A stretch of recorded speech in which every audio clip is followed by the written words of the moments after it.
जाम अपना जगह पर की रचा रचवा ये गुरु बरा निकाला गे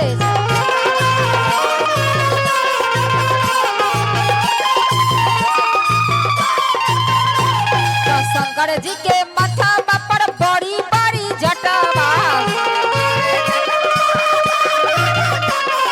शंकर जी के माथा पर बड़ी बड़ी जटवा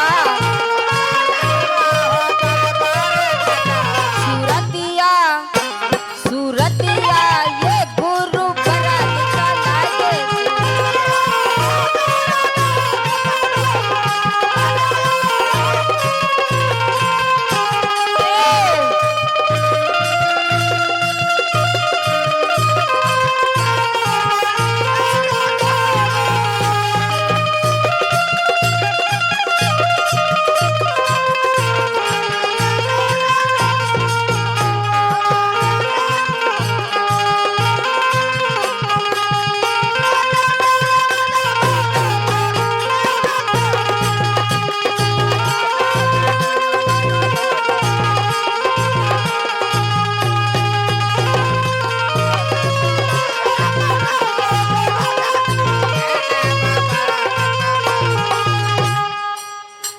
नैहर बो निकल लागे ससुर बो निकल लागे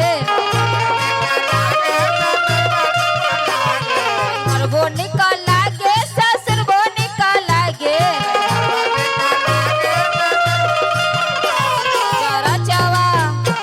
चरचवा चरचवा ये गुरु बरा निकल लागे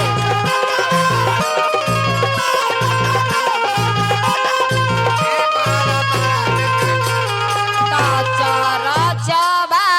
ये गुरु बरा निकल लागे